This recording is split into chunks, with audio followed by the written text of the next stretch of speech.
Bonjour à tous, merci d'être avec nous pour ce premier plateau du Café des libraires de cette 8e édition du Festival America.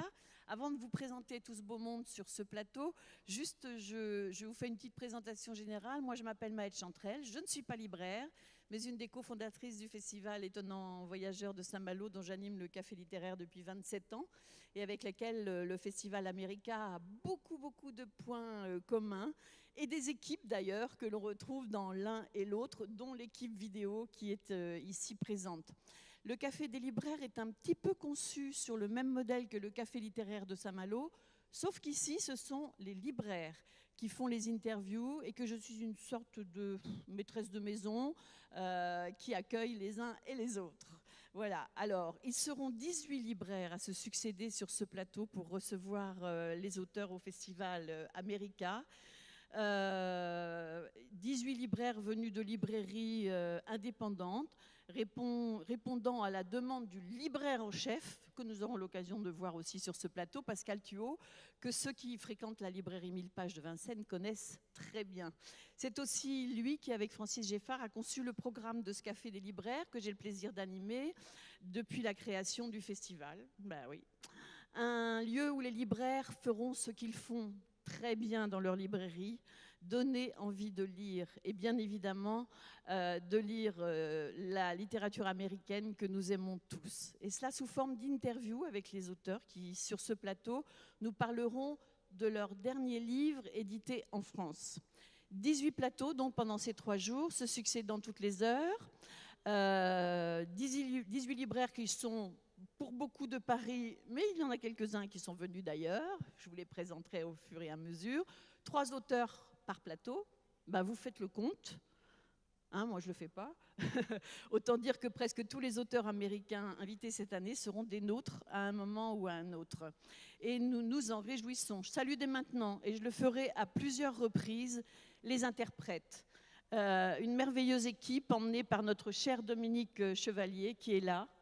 Et cette équipe, par amour de la littérature et des écrivains, vient bénévolement chaque année nous permettre de nous comprendre les uns et les autres. Et puis nous accueillerons aussi pour chaque auteur un lecteur qui lira la première page de chaque livre. Ces lecteurs faisant partie d'un atelier d'apprentissage à la lecture à voix haute, Sorbonne Sonore. Formation donnée par les livreurs. Alors les livreurs, vous pourrez les rencontrer aussi pendant le festival, ils sont un peu partout. Et entre autres, ils organisent le bal à la page qui aura lieu vendredi soir. Mais vous regardez sur votre programme, vous verrez ça.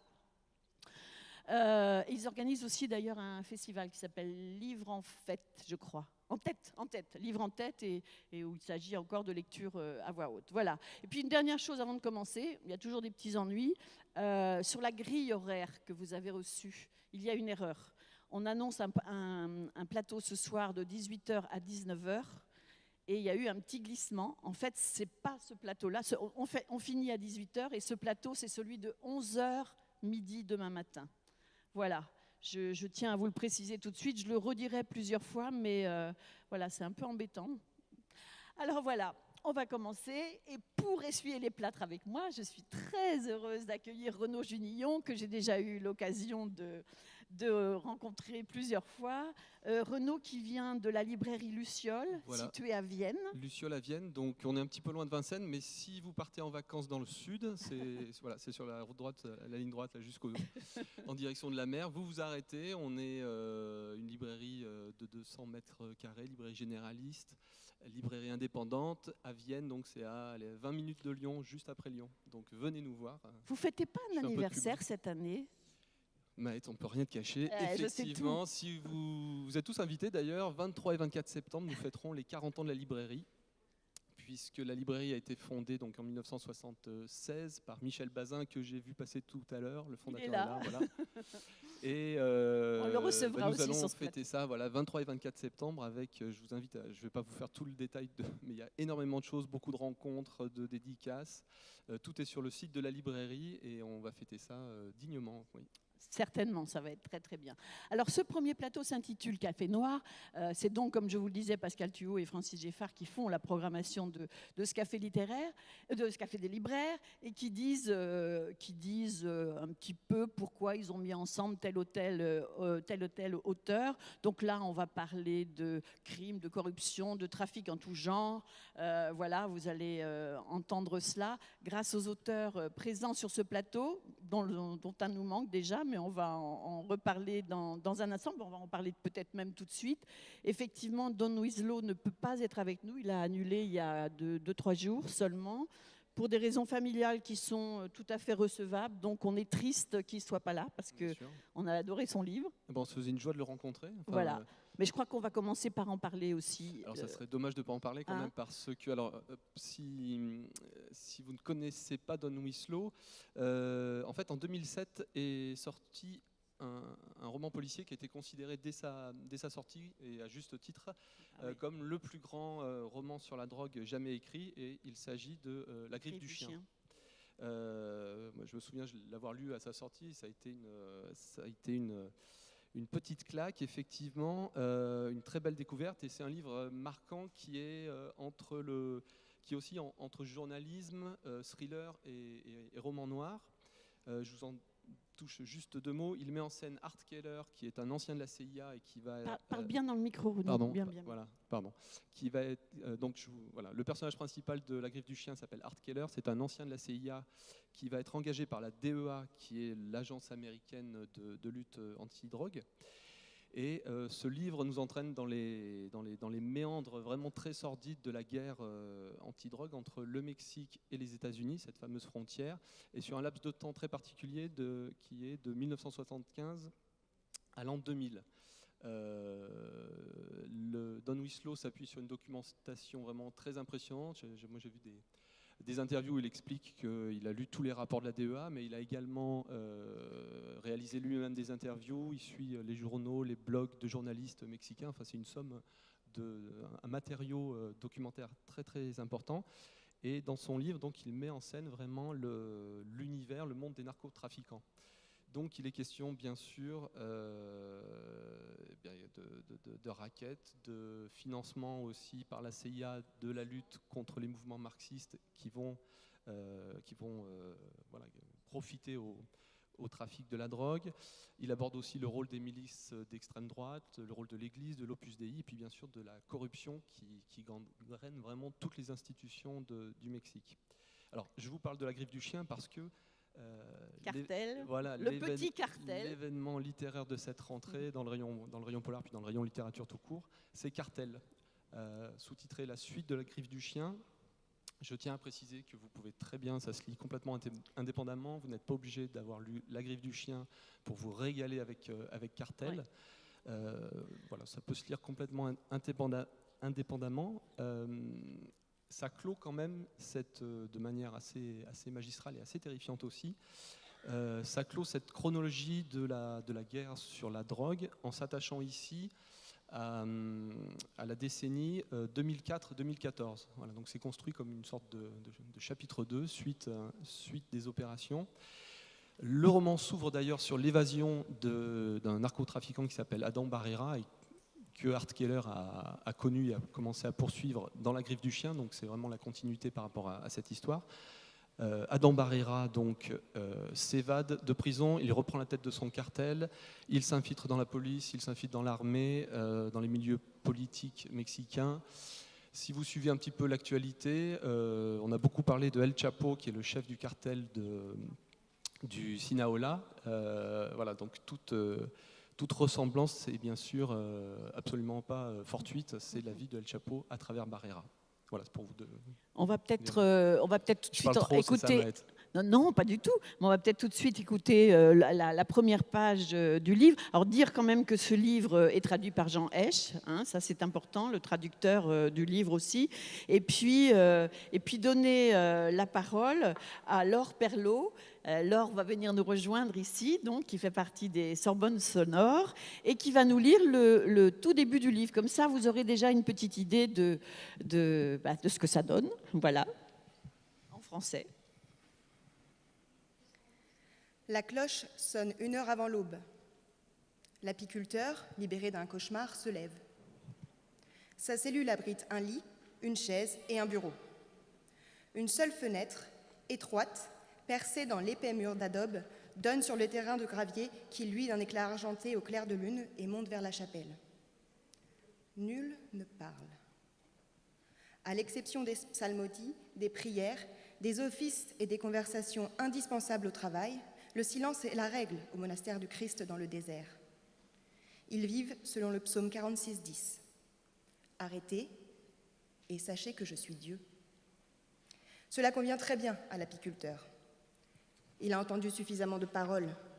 La plupart étaient des mensonges. Dans son monde d'autrefois, tout le monde, y compris lui-même, mentait naturellement. Déjà, vous deviez vous mentir à vous-même pour pouvoir continuer à mettre un pied devant l'autre. Et vous mentiez pour pouvoir survivre. Désormais, il recherche la vérité dans le silence. Il y cherche Dieu, même s'il en est venu à croire que la vérité et Dieu ne font qu'un. La vérité, le silence et Dieu. Le jour de son arrivée, les moines ne lui demandèrent ni qui il était, ni d'où il venait. Ils virent un homme au regard triste, aux cheveux encore noirs mais striés de gris, aux épaules de boxeur, un peu voûté mais encore solide. Il leur expliqua qu'il cherchait le calme, et frère Grégory, l'abbé, lui répondit que le calme était l'unique chose qu'il possédait en abondance. Merci, merci beaucoup. Je crois qu'on peut l'applaudir. Alors, ne comptez pas sur nous, enfin, je pense, Renaud, pour expliquer ce que vient faire une histoire d'abeille, d'abbaye, de moine, dans un roman aussi noir. Vous allez le découvrir par vous-même. C'est un rapport avec Art Keller. On va juste donner un petit indice. On enchaîne alors avec... Oui, alors avec Don Winslow, voilà, Cartel, il est question de frontières et de cette frontière entre le Mexique et les États-Unis. Avec Hector Tobar, finalement, la transition se fait assez facilement puisqu'il sera question, également de frontières. Je vais le présenter d'abord, si tu permets. Je vais le présenter, hein. oui. Alors, on n'a pas pris notre rythme encore, hein, c'est normal. Alors, Hector Tobar est fils... Alors, j'espère que tout ce qui est écrit là est vrai, sinon il m'arrêtera. Fils d'immigrés guatémaltèques, il est né à Los Angeles, où il vit aujourd'hui, journaliste au Los Angeles Times. Il a reçu le prix Pulitzer en 1992 pour son travail sur les émeutes qui ont mis la ville à feu et à sang. Son livre précédent qu'il était venu présenter à America en 2012 s'intitule « Le printemps barbare » en français.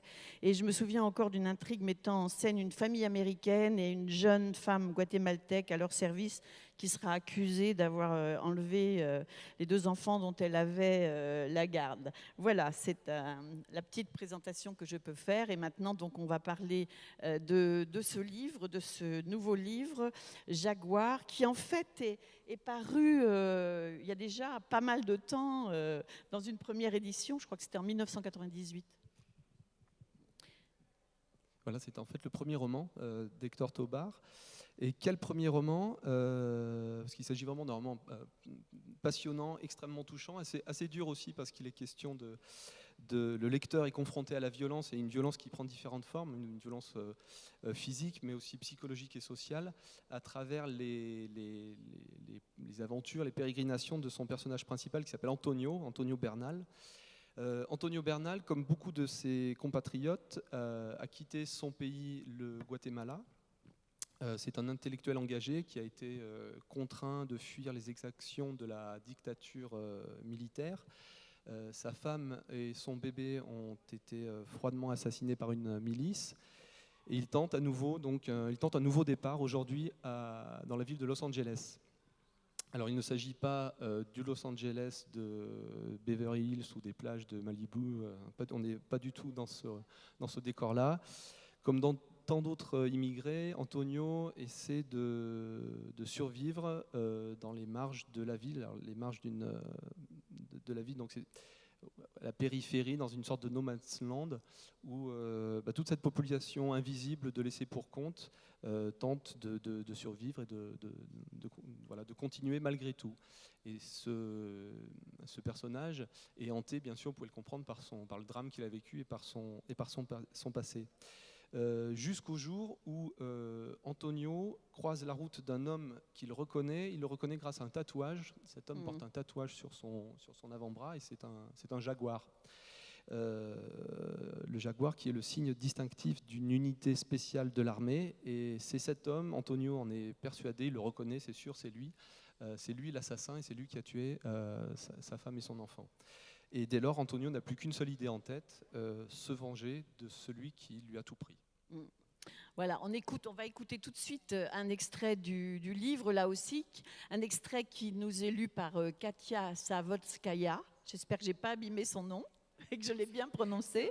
Ouais. J'ai oublié de vous dire aussi que tout à l'heure, ce sera Mona de Pracontal qui interprète Ria, qui fera l'interprète, voilà, ça va être plus simple, hein, d'Hector Tobar. Alors on écoute l'extrait d'abord.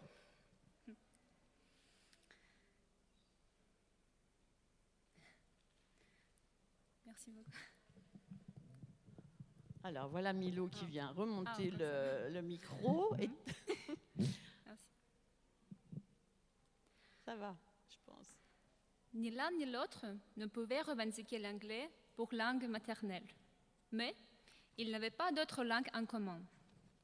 Le locataire, Antonio Bernal, venait de Guatemala. Par interstice de la porte légèrement entrouverte, il s'adressait au gérant de l'immeuble, un immigrant coréen du nom de Wang, qui s'apprêtait à l'expulser de son appartement.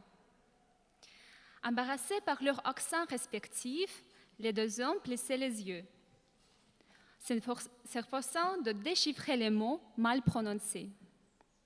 Au bout de plusieurs minutes de cet échange bredouillant, ils finirent par se lancer des expressions apprises en cours du soir, un peu comme on se jette une bouée de sauvetage. Répétez s'il vous plaît, parlez plus lentement, je ne comprends pas. Le problème, c'était Los Angeles. À Los Angeles, Antonio pouvait passer des jours et des semaines à ne parler que sa langue maternelle. Respirer, cuisiner, rire, se compromettre avec autrui, tout cela pouvait se faire en espagnol. Nul besoin de tordre sa bouche et ses lèvres, de les plier pour produire ces sons anglais exotiques. Ses consonnes dures et ses voyelles neutres. L'anglais appartenait à une autre partie de la ville. Ici, dans le centre-ville, avec ses larges avenues bordées d'idéogrammes chinois, de lettres cyrilliques, de calligraphie arabe, avec ses grands boulevards bourrés de ñ espagnols, Antonio pouvait s'octroyer l'immense plaisir de laisser ch et ses r latino-américains rouler sur sa langue. Quoi? Lança Antonio. Je demande, vous dites quoi? Répliqua M. Wang, un individu trapu, en pantalon de coton beige et chemise amidonnée de frais. Yo disais, combien de temps? Du temps encore? Du temps, Huang. Quel temps? Répétez. Répétez quoi? Le temps? Non, ils ne comprennent pas. Antonio est fatigué et son accent lui semblait un peu plus prononcé que d'habitude. Bravo, joli petit accent. Voilà Renaud, maintenant je te laisse passer, Hector Tobar, à la moulinette de tes questions. Oui, la moulinette. Non, mais une première question d'ordre général sur justement ce qui vous a amené à écrire Jaguar. Parce qu'on voit bien qu'il y a à la fois une volonté de saisir, de décrire une réalité de la ville de Los Angeles, que vous connaissez bien. Voilà, Maët vous a expliqué que vous aviez eu le prix Pulitzer et que c'est la ville où vous êtes né, où vous travaillez. Et en même temps, le livre est dédié à vos parents. J'ai noté la citation, 2 voyageurs parmi des milliers dans la diaspora guatémaltèque. Donc il est aussi question d'une histoire familiale. Et je voulais savoir si le livre avait été imaginé autour de ces 2 thématiques Et puis, quel était finalement l'élément déclencheur qui vous a amené à l'écriture? Well, first of all, I would like to thank Festival America for this wonderful invitation.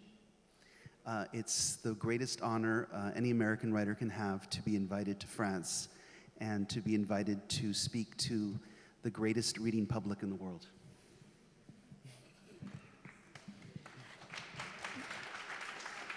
Tout d'abord, j'aimerais remercier le Festival America pour un auteur américain. Être invité à venir ici en France parler de ses livres, c'est le plus grand honneur possible.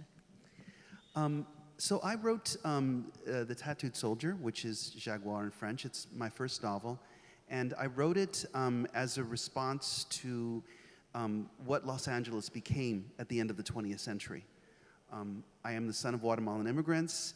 When I was growing up in Los Angeles, in the 60s and 70s, Los Angeles was this place of wealth and possibility. And by the 1990s, it had become a place of decay, a place of poverty. And I had seen this as a journalist, and I wanted to write a literary response to the poverty I had seen.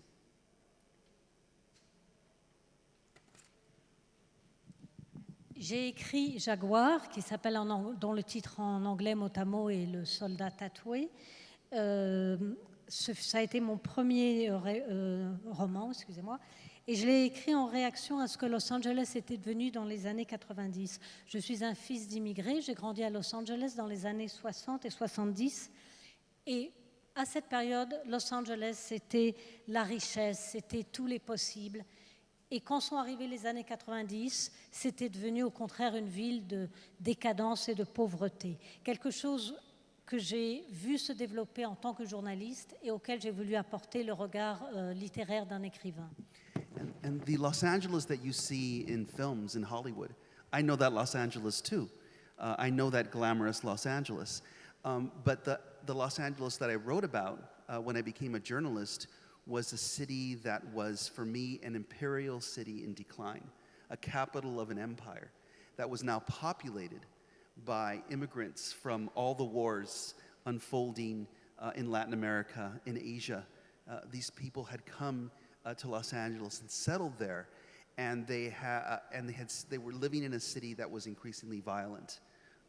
I, as a reporter, covered many shootings. Los Angeles is famous as the birthplace of noir for a reason, we're a city with lots of gunplay, lots of gunfire. And so my novel is an attempt to tell the complete story of Los Angeles as a world city, the city that has glamour, yes, in its heart, but also poverty, and that is linked to these wars and this inequality of the American empire. Alors mon approche, c'est de décrire et de raconter l'histoire de Los Angeles sous tous ses aspects. Le Los Angeles merveilleux, fascinant, glamour, mais aussi le Los Angeles qui est le fruit du déclin de l'Empire américain et du résultat de toutes les guerres. Il y a en effet ce Los Angeles qu'on voit dans les films, et surtout dans les films d'Hollywood, qui est prestigieux, et je le connais. Mais dans mon travail de journaliste, j'ai décrit une ville impériale en pleine décrépitude. Une ville où ont afflué petit à petit des hommes et des femmes chassés par les guerres en Asie. Oui, en Asie, en Amérique latine. Et cette ville est devenue de plus en plus violente. Ce n'est pas un hasard si Los Angeles est vraiment la ville qui sert de cadre au genre noir, que ce soit au cinéma ou en littérature. Des tueries, des coups de feu, des fusillades, il y en a pléthore, j'en ai vu beaucoup comme journaliste, et ça m'a amené à cette approche. Mais c'est vrai que on parlait de cartel tout à l'heure, et le constat que fait Don Winslow est assez terrible, c'est-à-dire que tout ce qui a été mis en place dans les années 70 en termes de lutte contre la drogue, par exemple, on s'aperçoit que non seulement ça n'a absolument pas marché, mais que ça a empiré. Et d'une certaine manière, vous venez aussi vous abonder dans ce sens-là. Oh yes, I lived in the United States, was raised in the United States in the 60s and 70s, and we did not know the mass shooting You know, this phenomenon now that is part of American culture, the mass shooting, where someone goes into a public place and opens fire with an automatic weapon, that is a relatively new phenomenon. And now we have 300 mass shootings a year. In fact, you don't even hear about them unless it happens close to your home. I jokingly wrote on Twitter that they should report the mass shootings like the weather. You know, we have, because they come so often. It's, you know, a storm of bullets. Oui, je suis tout à fait d'accord. Moi, j'ai grandi aux États-Unis dans les années 60-70. Le phénomène des tueries de masse, je ne savais pas ce que c'était, je ne savais pas ce que ça existait. Vous savez, ce phénomène que vous connaissez maintenant, qui est que quelqu'un débarque dans un lieu public avec une arme automatique et se met à tuer toutes les personnes présentes. Aujourd'hui, il y a 300 fusillades de ce type par an. D'ailleurs, dans mon blog, j'ai dit sous forme de plaisanterie que ça devrait être commenté comme la météo, la tuerie du jour. En général, on n'est pas au courant d'une tuerie de masse comme ça, sauf si elle se passe près de chez vous, tout simplement parce qu'il y en a tant. And part of what's happened in the United States is that the right has made the right to possess guns such a political issue that people feel they need to buy guns as a statement of their politics. And so we just have this incredible spread of gun ownership. And most people who buy guns will end up hurting a member of their own family or themselves more likely than they will to defend themselves with a gun.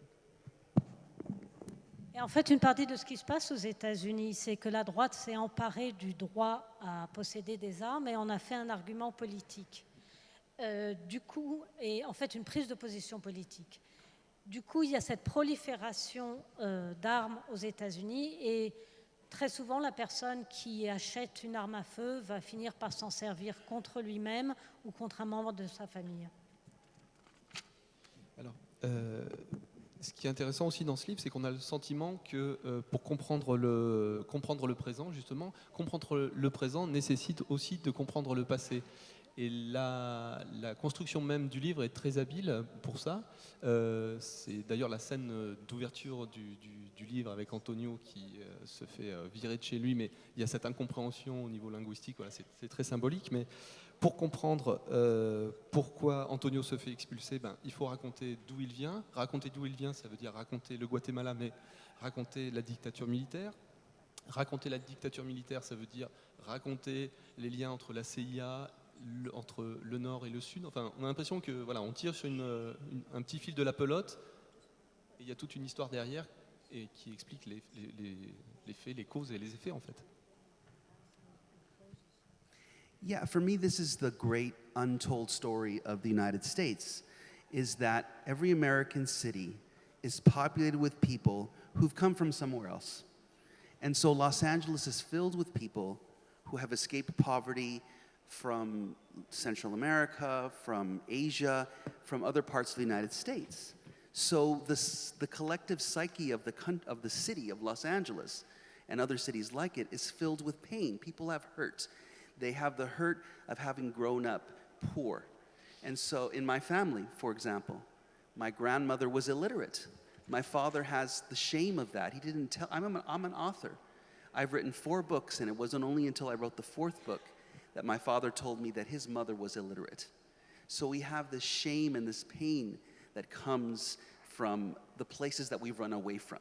And so for me, the characters in Jaguar and the Tattooed Soldier are people who carry this pain with them. But it's true of so many people in a city like Los Angeles. Oui, je crois que c'est la grande histoire tue des États-Unis. Chaque ville américaine est peuplée de gens qui viennent d'ailleurs, de gens qui ont fui la pauvreté en Asie, en Amérique centrale ou dans d'autres coins des États-Unis. À Los Angeles, la psyché collective est imbibée d'une souffrance, une souffrance qui vient d'une pauvreté, d'une enfance pauvre, qui vient de plusieurs raisons.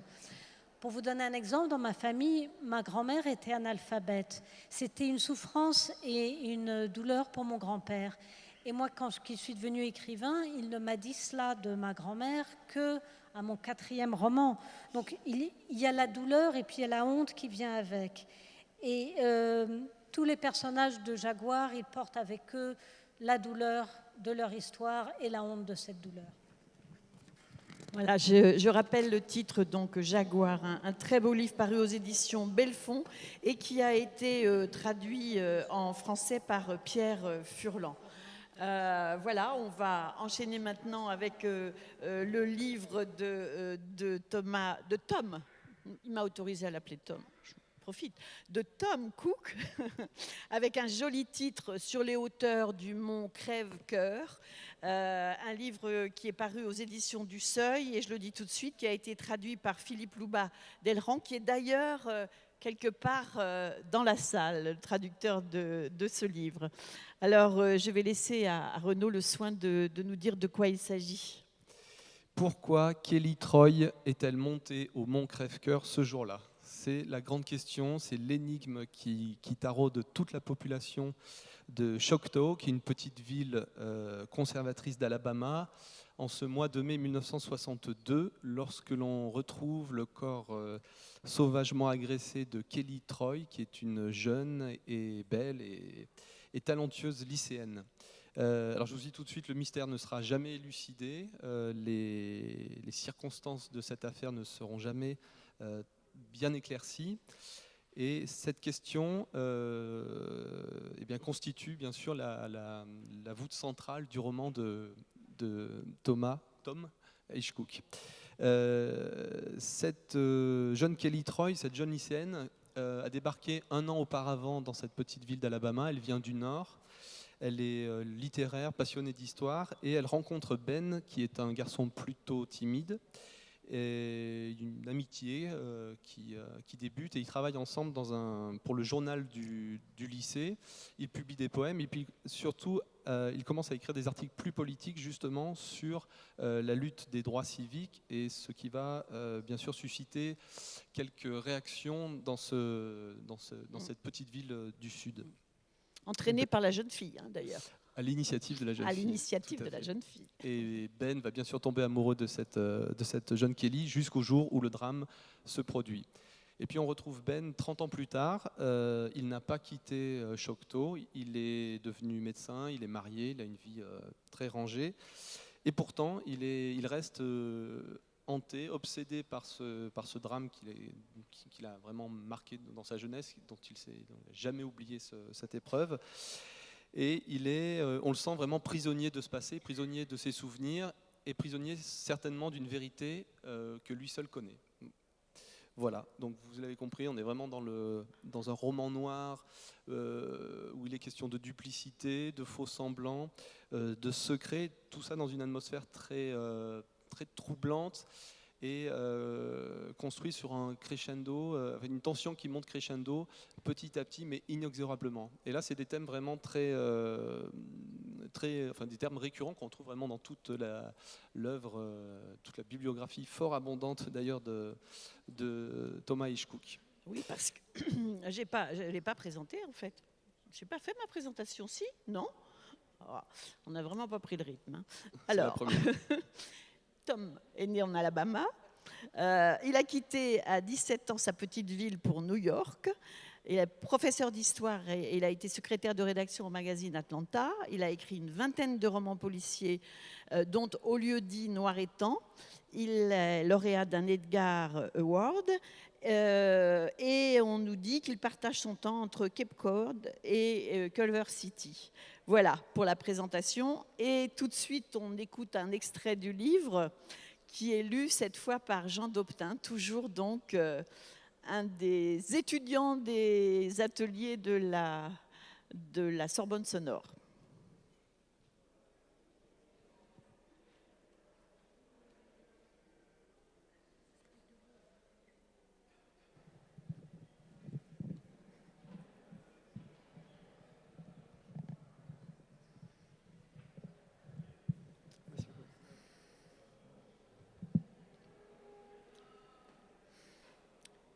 Voici le récit le plus tragique qu'il m'ait été donné d'entendre. Toute ma vie, je me suis évertué à le garder pour moi. Il recèle des nuages gris, une pluie battante, et dans mon souvenir, je la revois, si jeune, courant sur le sol détrempé. Pourtant, dans la réalité, il faisait beau. Il faisait plein soleil ce jour-là. Et les lianes de la vigne, qui ligotaient ses chevilles, étaient charnues et vertes, au bout d'un long rejeton printanier. À dire vrai, la végétation était devenue si dense sur ce versant de la montagne que même de près, il eût été difficile de discerner tout ce qui s'y était passé cet après-midi-là, tout ce qui avait été dit et commis. Pourtant, il arrive encore que certains bruits me parviennent, très distincts. Son corps s'enfonçant dans le sous-bois, les battements d'ailes des oiseaux quittant tout d'un coup le nid, la débandade parmi les feuilles et les arbrisseaux des bestioles qui prennent la fuite, cédant, elles aussi, à la panique. De temps à autre, c'est rare, résonne sa voix, faible, mais insistante. Parfois, celle-ci surgit sous forme d'une question. Pourquoi me fais-tu ça ?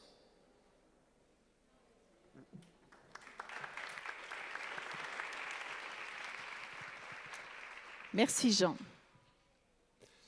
Alors effectivement, nous voici au pied du mont Crèvecoeur. Dans la plupart des romans de Tom, il est question de lieux, de paysages, de lieux un peu envoûtants, comme ça, très, très étranges, mais qui ont une attention toute particulière dans l'écriture par rapport à ces lieux. Je pense au livre, par exemple, Au lieu dit étang noir, où l'étang joue un rôle extrêmement important. D'autres livres où il y a aussi des lieux où sont passés des drames et qui hantent les romans. On a le sentiment que le décor est bien plus qu'un décor dans votre livre et qu'il participe aussi à l'histoire et à la mise en place d'une atmosphère très particulière. Alors, quand on place une intrigue dans une ville d'Alabama dans les années 60, qu'est-ce que cela permet à l'écrivain ? Well, let me just say that, just to begin with, writing a lot of books is like having a lot of children. You don't actually like them all the same. Je voudrais dire que écrire beaucoup de livres, c'est comme avoir beaucoup d'enfants. On les aime pas tous pareils. And I have to say that Breakheart Hill is one of my favorite children. And the way that it happened was that my wife and I were driving between New York and Cape Cod. We stopped off at a McDonald's, got our hamburgers, and then left. And my wife saw a road sign, and she said, "Look at that. That will interest you." And I looked at the sign, and the sign said Breakheart Hill. Alors l'histoire de celui-ci, qui est un de mes préférés, est assez amusante. Donc j'étais avec ma femme, nous étions sur la route entre New York et Cape Cod, et on s'était arrêté à un McDonald's, on avait pris notre hamburger, on était reparti sur la route, et tout d'un coup ma femme me dit « Tiens, regarde ce panneau indicateur, ça va t'intéresser ». Et il y avait écrit Crèvecoeur, enfin colline de Crèvecoeur. And I have to say that about 3 hours later, when we were in New York, I knew the book. I knew exactly what was going to happen, some of the major characters, and certainly the setting, to talk about setting. And I knew exactly how that was going to be, and that it would be Alabama, and it would be 1962, and it would be the civil rights, within the atmosphere of the civil rights movement. Et je dois dire que 3 heures plus tard, quand nous sommes arrivés à Paris, je savais exactement ce qu'allait être le livre. J'en connaissais l'intrigue, je connaissais les personnages, je savais que ça serait en Alabama en 1962 et que la lutte pour les droits civiques serait en plein milieu de cette histoire. And so the setting became not only a physical setting with regard to the small town, rural town, conservative town in the Deep South, it became a setting of the nation at that time, the violence that was taking place with regard to the civil rights movement, and the threat that everybody felt in the Deep South if you oppose the old conservative leadership of the South. Et donc, pour parler donc du paysage et de l'environnement et du décor, qui est beaucoup plus qu'un décor, en effet, c'était le décor, certes, d'une petite ville rurale d'Alabama à cette époque, dans le sud profond, mais c'était aussi finalement l'impression qui était dans tous les États-Unis, cette atmosphère de violence par rapport à la lutte des droits civiques, qui était du coup exprimée au travers de cette atmosphère. And within that setting, because I lived through that, there were thousands and thousands of private acts of courage that were committed by people in the South during that time that were really quite unheralded. And so I wanted to write about one of those acts of courage and what it led to, but I wanted to write about it in the form of a really passionate teenage love story. Et donc, à cette époque que j'ai vécue, il y avait effectivement une violence formidable et les conservatismes du Sud où on se disait mais comment va-t-on réagir si on agit contre ces conservatismes? Et à cette époque, donc, il y a eu des milliers d'actes courageux qui ont été faits par des individus dans tous les coins du Sud profond et dont personne n'a jamais entendu parler. Et je voulais mentionner un de ces actes de courage anonymes. Mais je voulais aussi que ça soit dans le contexte d'une histoire d'amour passionnée et adolescente. So in fact, I was writing to some degree about how personal passion can feed political passion, which is in a sense one of the sub-themes of the novel. Et en fait, peut-être qu'un des sous-thèmes du roman, ce serait de dire que je voulais montrer comment une passion personnelle pouvait devenir aussi une passion politique. It's almost like if you want to be a communist, the best way is to fall in love with a communist. C'est un peu comme de dire, si vous voulez devenir communiste, commencez par tomber amoureux d'une communiste. Est-ce que cette vision aussi puisque vous êtes né en Alabama, donc effectivement il y a cet aspect, vous venez de le dire, historique, politique. Le personnage de Ben juge très sévèrement aussi cette petite ville. Pour lui, c'est une société privée, fermée, étriquée, très provinciale. Vous ressentiez ça aussi à l'époque? Well, it's interesting. I certainly felt as though I had to leave Alabama. I was like one of your refugees, Hector, who comes from another part of the country to go to only I went to New York rather than Los Angeles. And yes, I felt that the South was just not where I was meant to be. And some of that was political, but some of it was personal. And I've come to believe in what I call transgender geography. That is to say, instead of being born in a different sex than your body, you're literally born in a different place than where your body ought to be. And mine certainly wanted to be in New York. Oui, alors c'est intéressant effectivement, à 17 ans je ressentais que j'étais pas bien dans le Sud. C'est un peu comme tes personnages, Hector, qui viennent d'ailleurs et au lieu d'aller à Los Angeles, moi je suis partie à New York. Mais c'est plus que cela.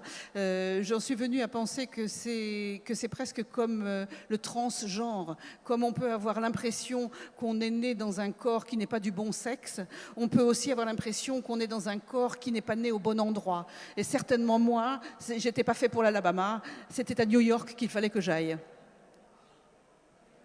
Alors, pas au bon endroit, peut-être au bon moment, une question de temps et d'époque, parce que la question du temps, justement, c'est quelque chose qui est très important dans votre style d'écriture.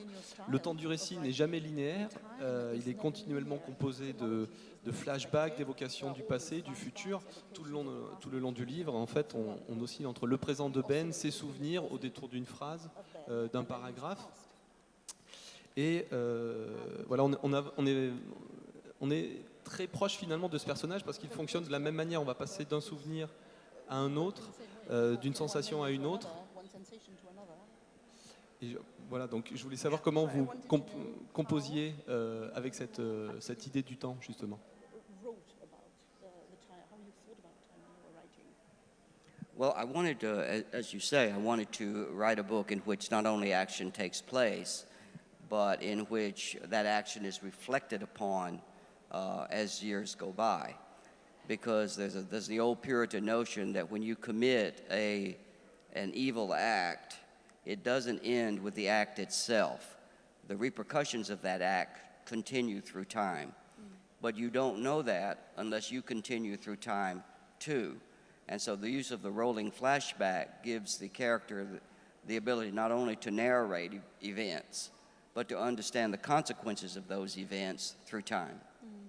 Oui, enfin, comme vous l'avez dit, c'est important qu'il y ait cette réflexion et cette oscillation entre le passé et le présent, parce qu'on dit bien que quand on commet une mauvaise action, celle-ci ne s'arrête pas au moment où elle est commise, mais évidemment les répercussions se font sentir sur des années et des années, mais on ne se rend pas compte de ces répercussions à moins de vivre soi-même des années et des années plus tard. Et donc je voulais un personnage qui soit capable non seulement de narrer des faits, et l'intérêt du flashback, c'est ça, c'est pas seulement de narrer des faits qui sont passés, mais aussi d'avoir acquis la distance qui lui permet de réfléchir sur les conséquences de ses actions passées. Et pour continuer d'ailleurs sur cette notion de temps, il y a effectivement ce que vous venez, mais il y a une dimension aussi, je trouve, dans la manière de créer une tension particulière. C'est-à-dire qu'avec ces flashbacks, ces ruptures de temps, vous faites naître le suspense, mais c'est pas un suspense de fin de chapitre. Voilà, c'est quelque chose qui demande en fait, je trouve, au lecteur une attention de tous les instants. Ce sont des détails dans des scènes, des paroles qui sont prononcées par des personnages, et ça met le lecteur sous tension parce que le lecteur part à la recherche de ces petits indices. Est-ce que vous êtes d'accord avec cette analyse? Est-ce que vous construisez le roman avec cette idée-là? Yes, I actually do build the novel with the idea that what's going to drive the suspense is going to be the actual nature of the structure of the novel, not just the events. And the reason I do that is because I was very bad at writing linear novels, especially if it were, say, a detective story, because I never knew the ending, and I would just go and go and go and hope that at some point the ending would be revealed. Normally, it didn't. The ending was not very good in those linear novels. Oui, effectivement, j'y pense beaucoup quand je construis mes nouvelles, et je construis mes nouvelles de telle manière que le suspense soit effectivement créé par la structure elle-même et pas seulement par les faits et par l'intrigue. Parce que, pour une raison extrêmement simple, c'est que je suis très très mauvais quand il s'agit d'écrire des histoires linéaires, et en particulier des romans policiers. Alors j'essayais d'écrire des trucs linéaires, et alors j'écrivais, ça continuait, et j'espérais bien qu'à un moment la fin arriverait, mais je la trouvais jamais, et en fait les fins était extrêmement mauvaise. Donc c'est pour ça que je me suis mis à ne plus faire de romans linéaires. So the structure, instead of going from this room to that room to that room to finally opening a door and saying, there's where, that's what happened, that sort of thing, I structured it in such a way that it's more like peeling one layer of an onion away, and then another layer, and then another layer, and then another layer, until you get to the actual center of the novel. And that really saved me as a writer, because I was really bored with the books that I was writing, and this allowed me to have more freedom to really develop the narrative line.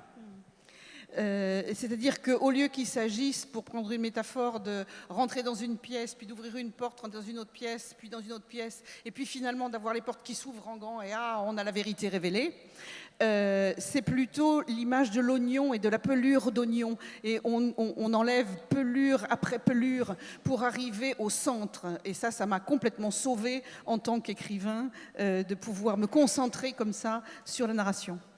Et c'est pour ça qu'on se fait avoir avec cette manière d'écrire, parce que en fait, on pense avoir compris ce qui s'est passé. Et puis finalement, peut-être qu'on peut se dire qu'à la fin, l'assassin n'est pas vraiment celui qu'on croyait.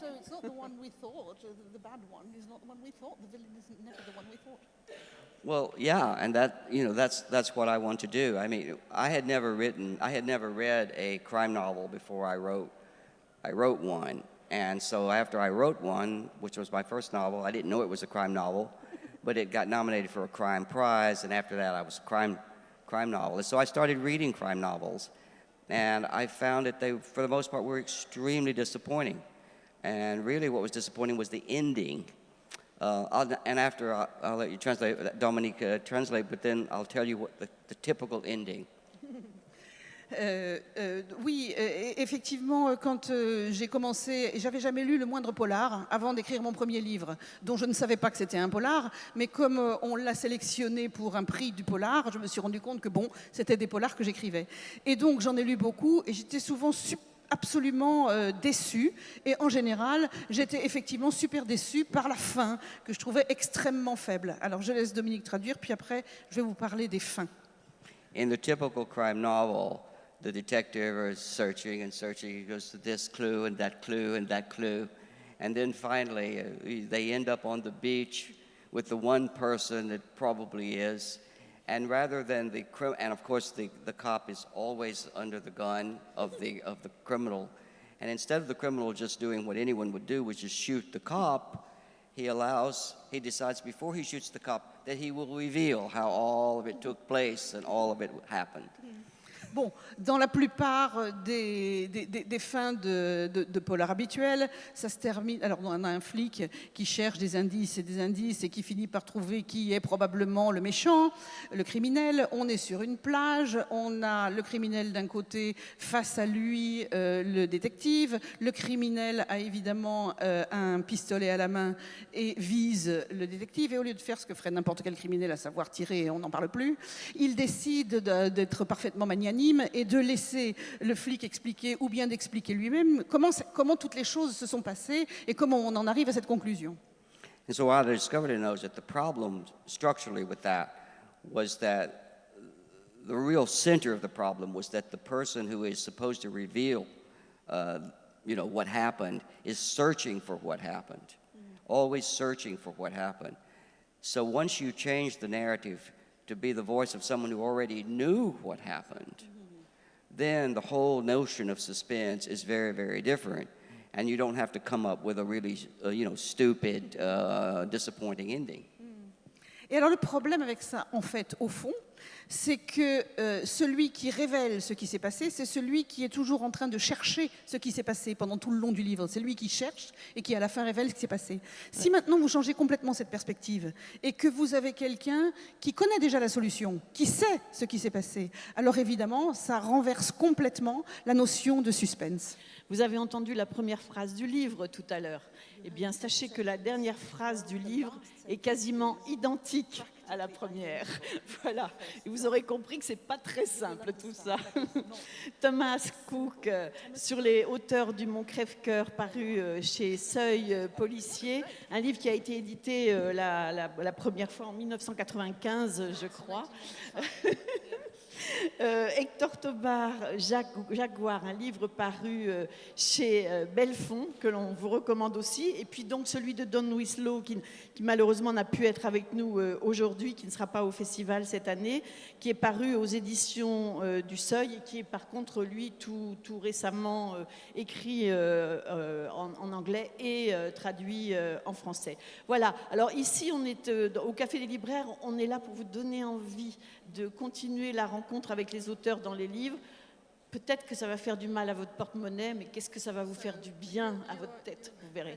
Merci à vous tous. Merci.